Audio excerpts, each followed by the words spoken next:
Well, how are we doing today? We're just getting together. The first day of the week. Like we have for centuries and millennia to say one thing together. God is amazing. Isn't that true? That's what we're doing today. We're just here together as we have as a people for centuries saying, God, you are so, so good.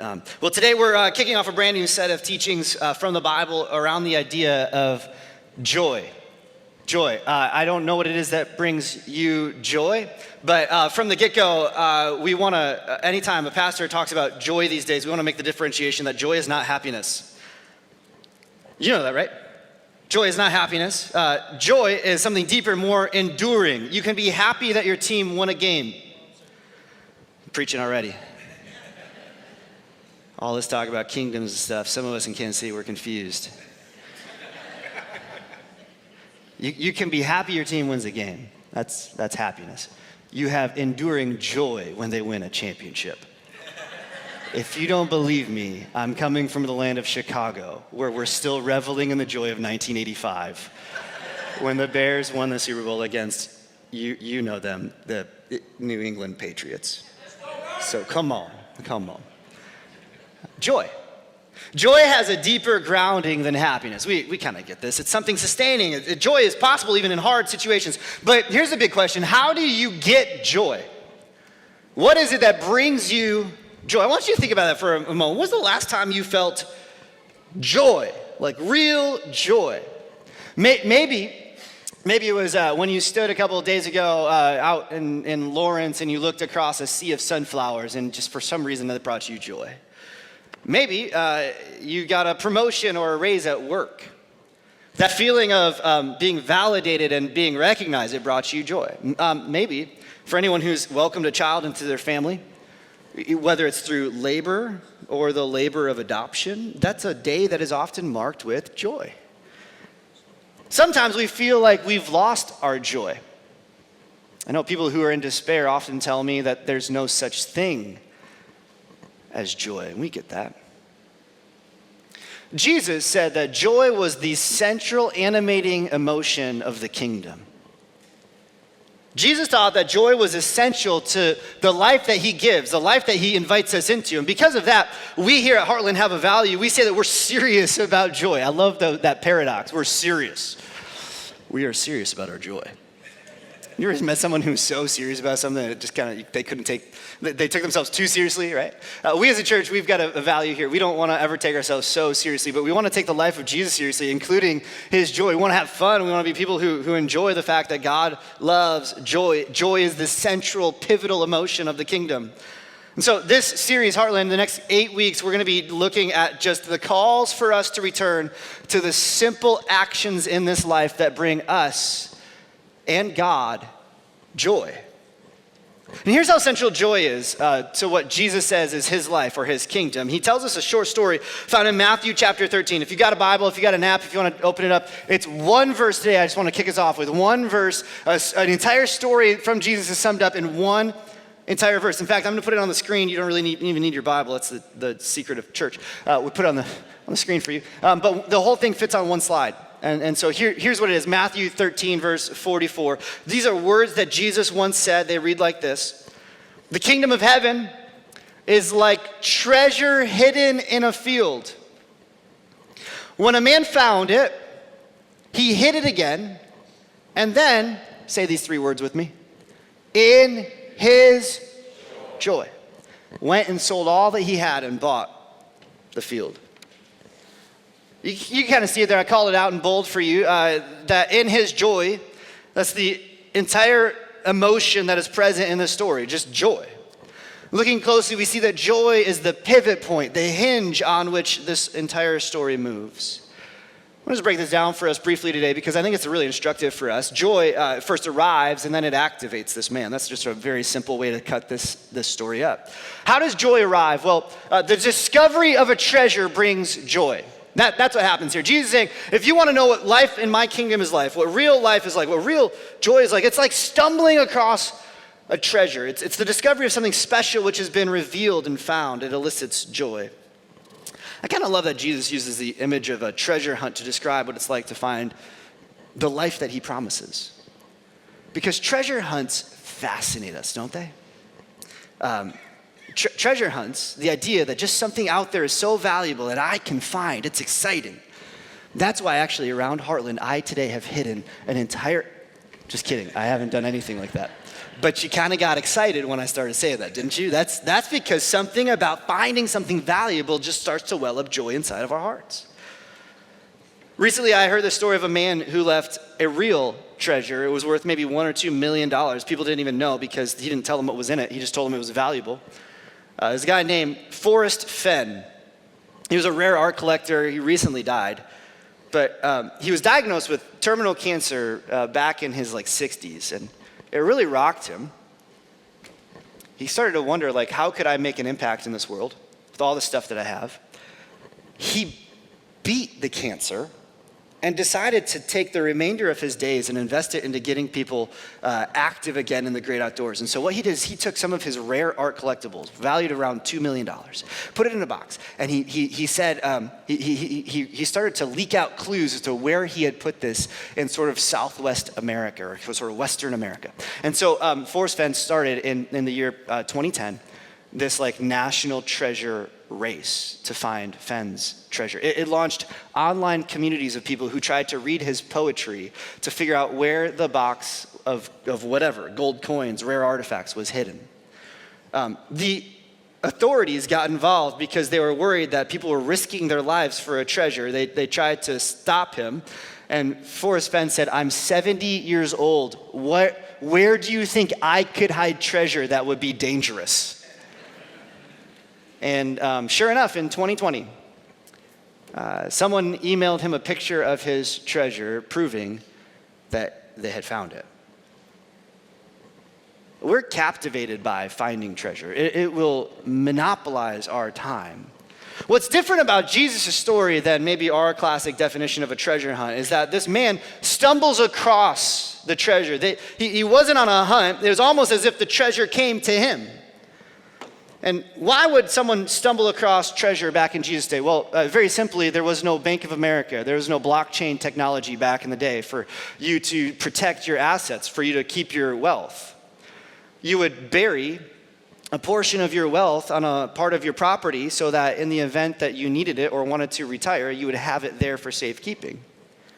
The problem is, people would hide their wealth and then die and not have told anybody where they had hid their wealth, right? There's always money in the banana stand. That's what the lesson is. We shouldn't think today that we're more sophisticated than what happened in Jesus' day, where people are stashing money in weird places.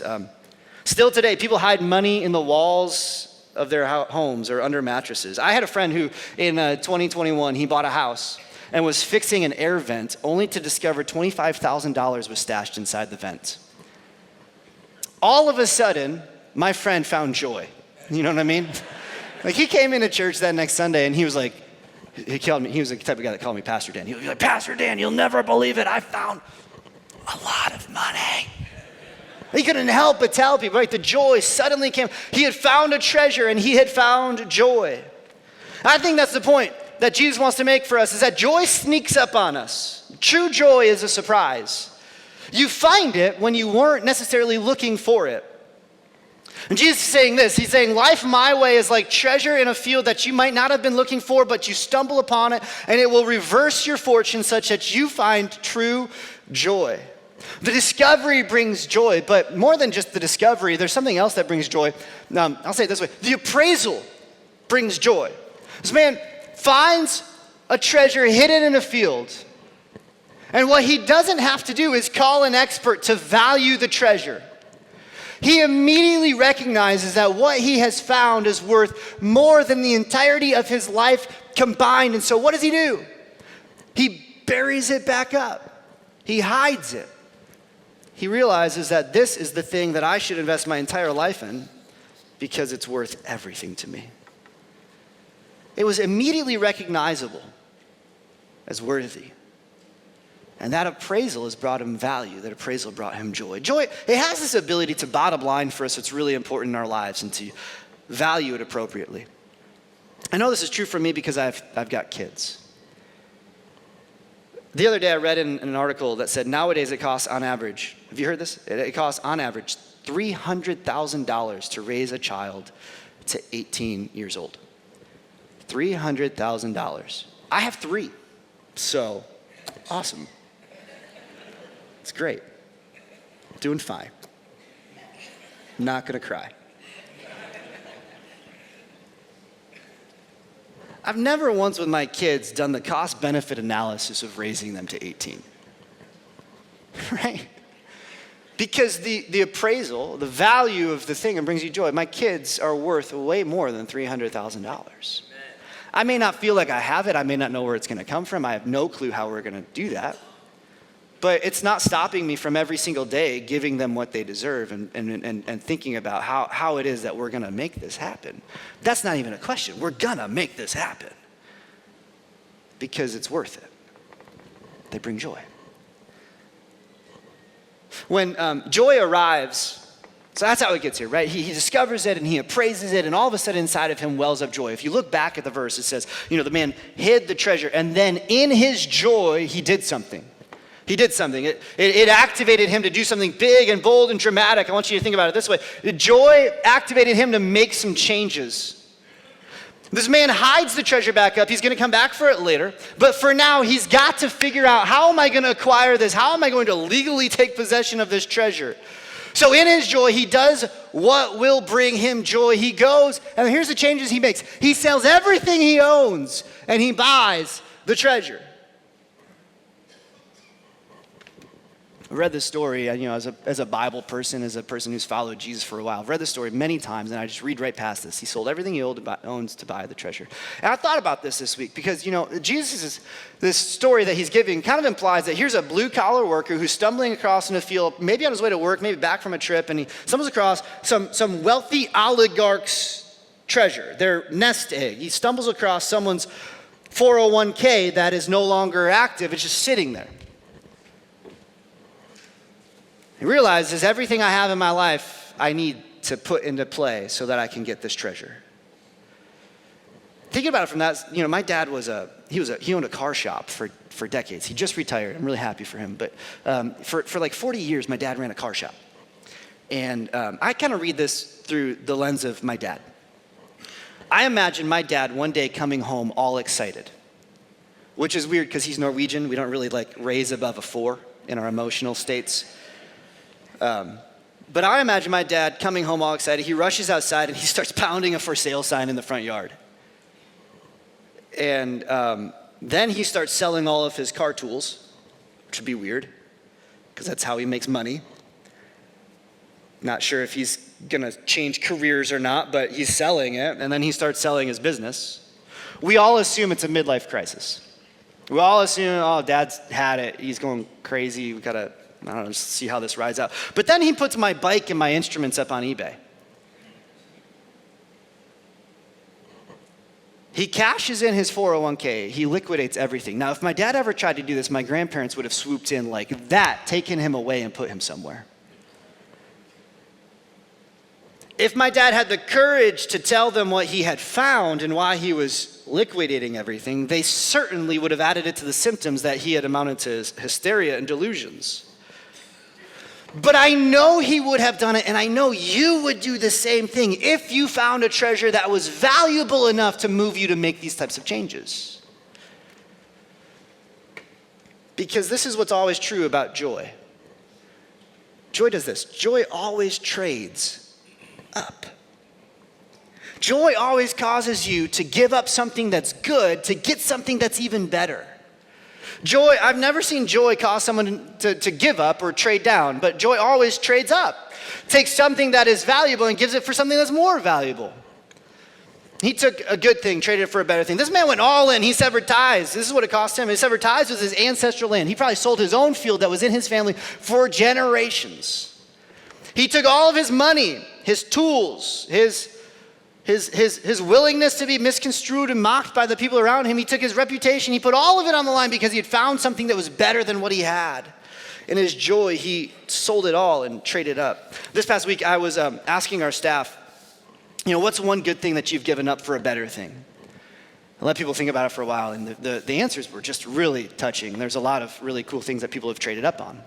One of our staff said to me, she said, well, I had a really good paying job that I gave up so that I could stay at home and homeschool my son. It's a good thing that was traded for a better thing. Someone else said, I had a relationship that I gave up so that I could be healthy. Found a better thing in light of a good thing. Someone else said that they gave up the comfort that they experienced so that they could step into what they thought was their calling. And around it went. And then I asked this question. I asked everybody, I said, do you regret that decision? And to a person, they all said, not a chance. Why? Because on the other side of the decision, they found joy. See, joy is fuel for our souls to do the hard thing when others think that it would be too risky. Joy will animate, it will activate your life to make some changes that might not seem normal to you. It might not be logical to others who don't know what you found, but if you know the treasure that could be yours, the joy of all of it will push you to give everything you have in exchange for what's better. And this, I think, is the core essence of joy. This is the core essence of joy that we find in the life of Jesus and anyone who wants to follow Jesus. Jesus says that if you'll find his life to be like finding a treasure that you didn't see coming, all of which is worth more than you even have at this moment, it will change your life around for the better. And you'll want to do everything you can to possess this joy because the treasure that brings you joy is greater than anything you have. And this is the crux of the story. The central idea from Jesus is that joy gives everything. Joy gives it all. The man gave his entire life for the treasure. Nothing was off limits. He gave it all. The question Jesus wants us to be asking when he tells this very short story, the question that Jesus wants us to be asking ourselves is, have I ever found a treasure like this in my own life? Where I would trade up, I would give everything I had to possess this treasure. And listen, that's a legitimate question. I'm curious, have you, that's not theoretical, this is not, literally, have you ever found a treasure like that made you give up everything you had to get it? And if you gave up everything that you had, did that bring you joy? I read interviews with people who, this past week I was deep down the rabbit hole of Forrest Fenn's treasure. Some of the interviews of the people who didn't find the treasure are fascinating to me. Conspiracy theories abound. Some of them were really glad for the hunt. The hunt alone brought some couples closer together. It brought them closer to nature. It brought them closer to an active lifestyle. And they said, because of the treasure, I'm healthier, and that's a good thing. But other people who didn't get the treasure were just angry that they didn't find it. Even more, they were angry that they didn't get the satisfaction of knowing who found it or where the treasure was. Could you imagine being one of these people who for 10 years has tried to sleuth online with this community of people where this treasure is with the hopes that you'll find it only to find out that it's gone, it's already been claimed. You have no idea if you were close, you have no idea who found it. It would just infuriate me. I'd just be ticked. I'd be preaching angry here every week and you'd be like, what's up with that guy? I didn't find the treasure. Be what's up. It's like the glowing briefcase in Pulp Fiction. We never see what's inside of it. And Tarantino, who directed that movie, famously said, I didn't want people to see it because I wanted them to imagine. Jesus wants us to imagine what's in the briefcase. Jesus wants us to wonder what's in the treasure. But I don't want you to wonder because you can know the treasure. The treasure is hidden in plain sight because in the story told by Jesus, listen. Jesus himself is the treasure.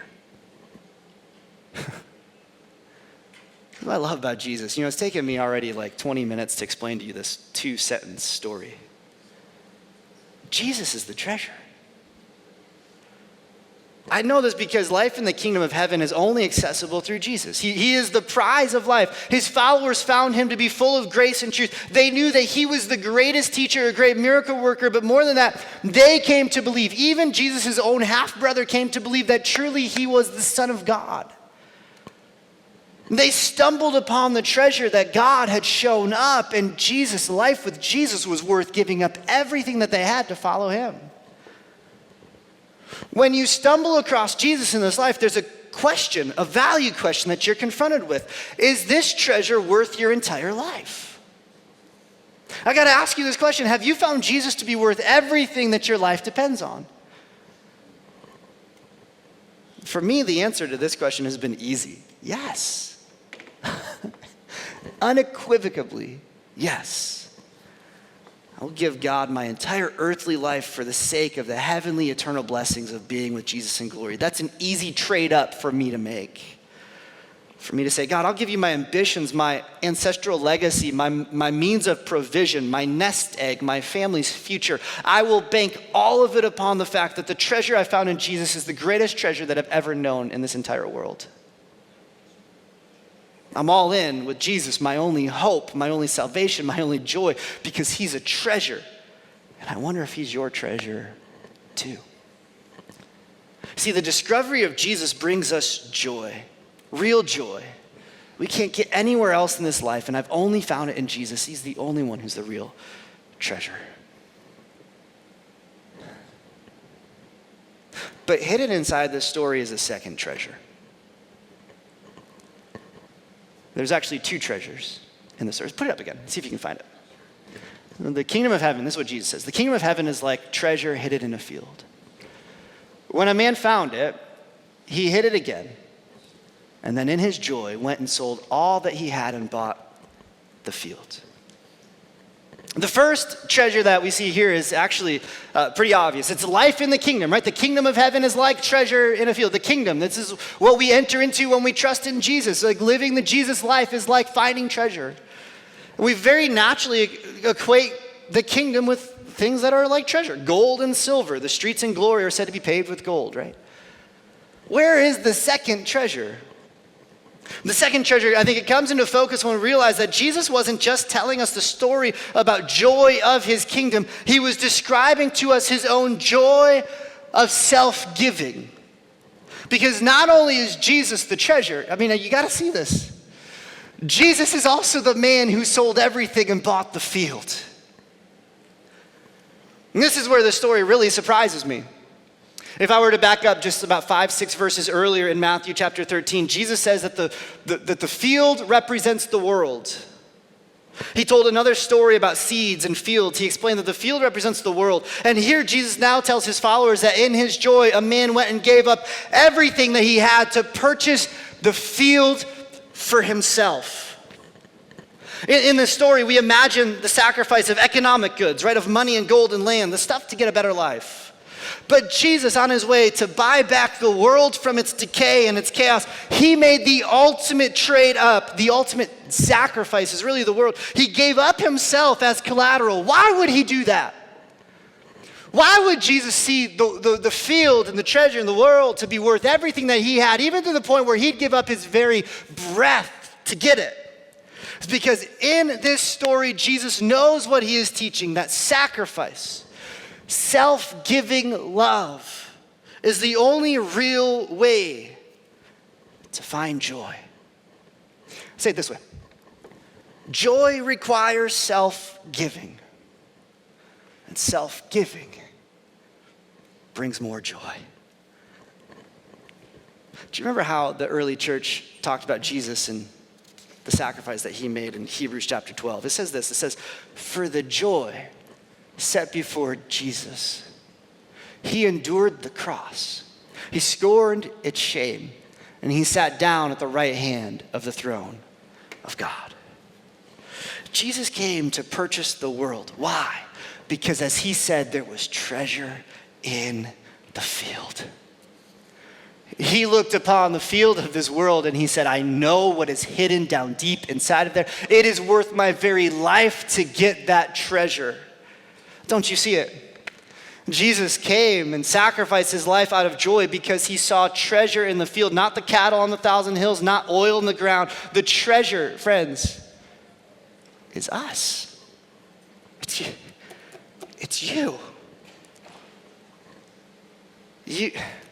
Jesus has appraised your life, appraised the value of your life, and found out that it was worth everything he had to bring him joy, to get you. You're so valuable to Jesus.